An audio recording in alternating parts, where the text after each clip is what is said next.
Good morning, little scholars. It's Friday. So, today for business, our revision, we are going to focus on.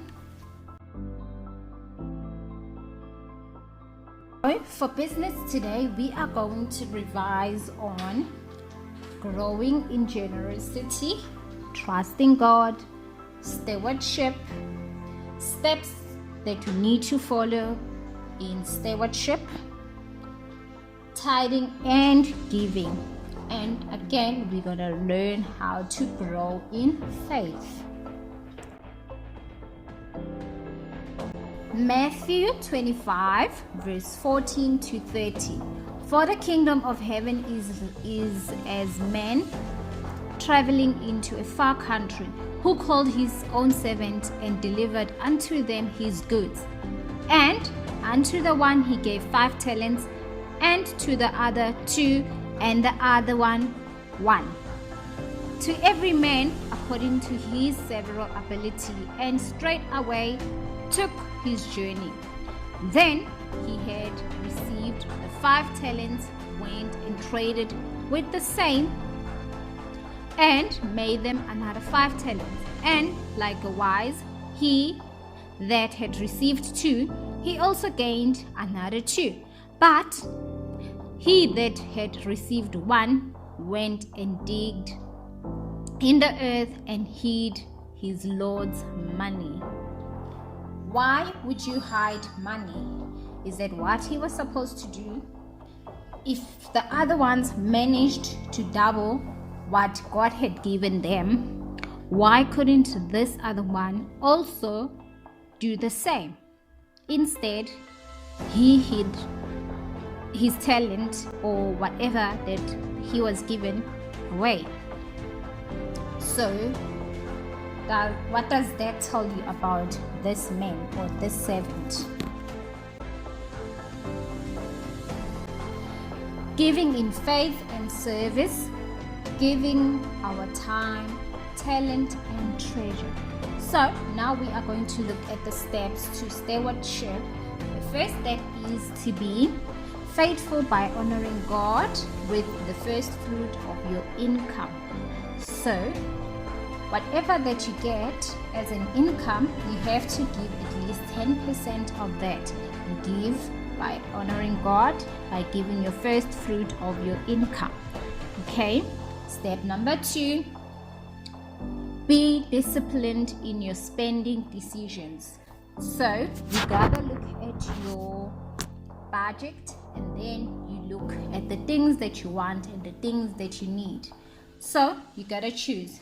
Am I going to buy this packet of pencils because I need them? Or I'm going to buy this beautiful toy car or a doll because I want it?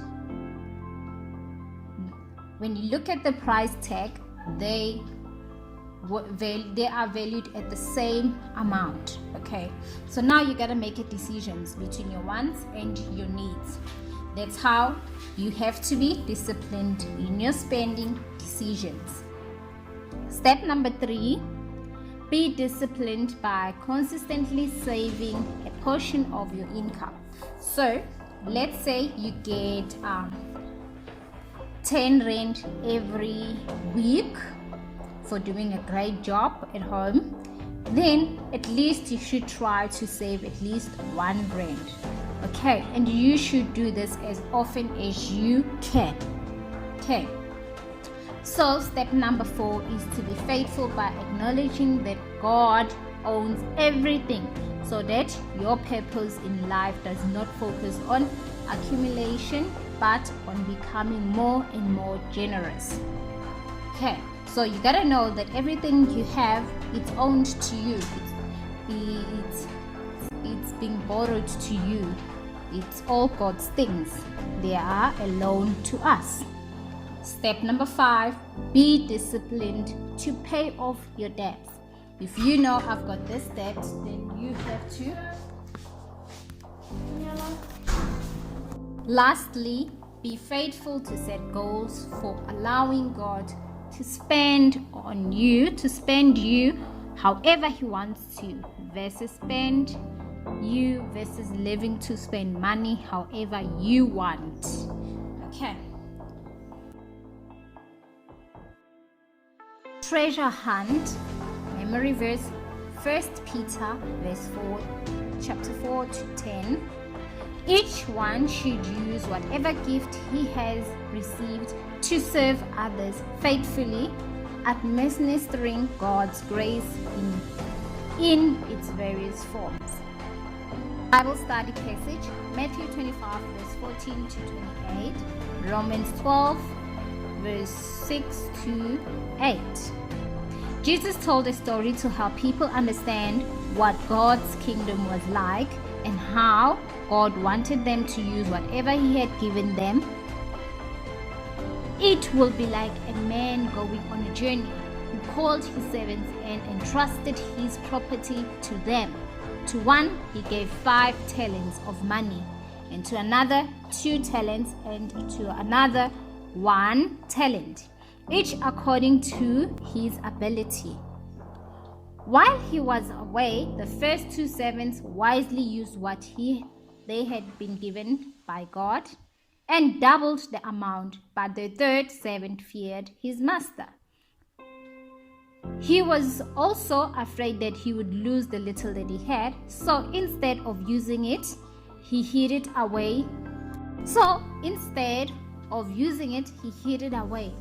So that he would have it when the master came back.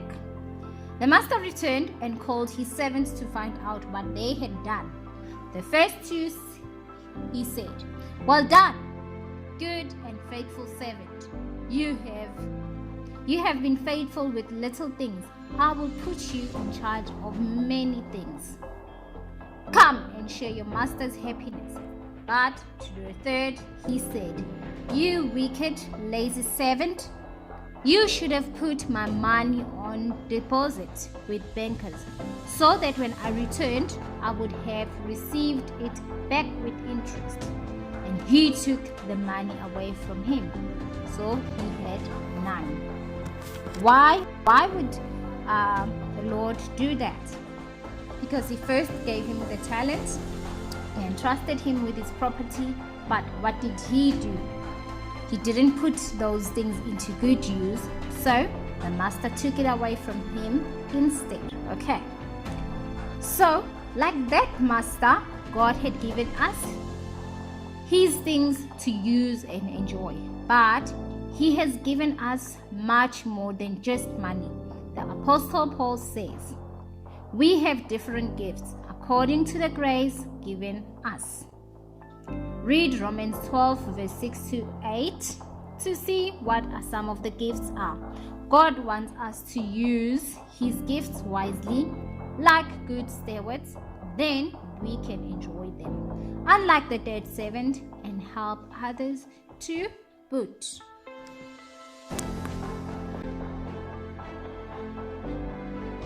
In God we trust. So, what if it's God standing in the water waiting to catch you? What are you going to do?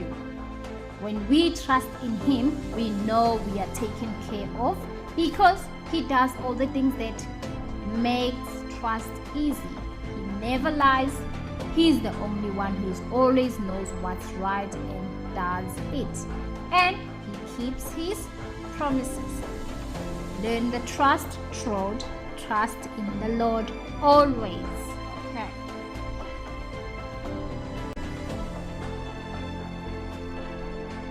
Tithing superhero Bible study passage, Genesis 28 verse 10 to 15. Tithing began way back in the Old Testament. Abraham gave God's priests a tenth of everything. Genesis 14 verse 18 to 20, and Jacob also promised a tenth too. Jacob left Beersheba and set out for Haran. When he reached a certain place, he stopped for the night because the sun had set. Taking one of the stones there, he put it under his head and lay down to sleep. He had a dream in which he saw a stairway resting on the earth. But when it stopped, with its top reaching to heaven, and the angels of God were ascending and descending on it.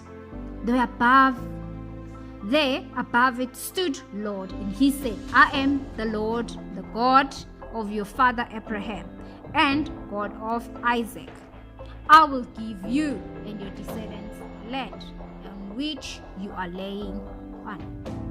Your descendants will be like the dust of earth and will spread out to the east and to the west, to the north and to the south. All people on earth will be blessed through you and your offspring.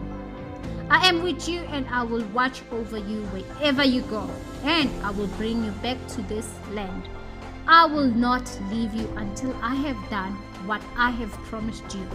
Then Jacob made a vow, saying, if God will be with me and will watch over me on this journey I am taking, and will give me food to eat and clothes to wear, so that I return safely to my father's house, then the Lord will be my God, and this stone that I have set up as a pillar and will be God's house. And of all that you give me, I will give you a tenth. We will give to God because He looks after us so well. We faithfully honor Him with our giving, and He blesses us with more good gifts. Then we give back in thanks. It's a circle of giving, and it keeps on going. It never ends. So do not forget to give. When you give, God also gives back to you. Okay.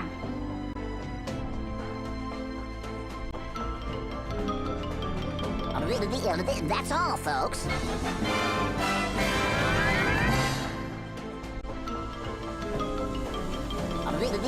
That's all, folks.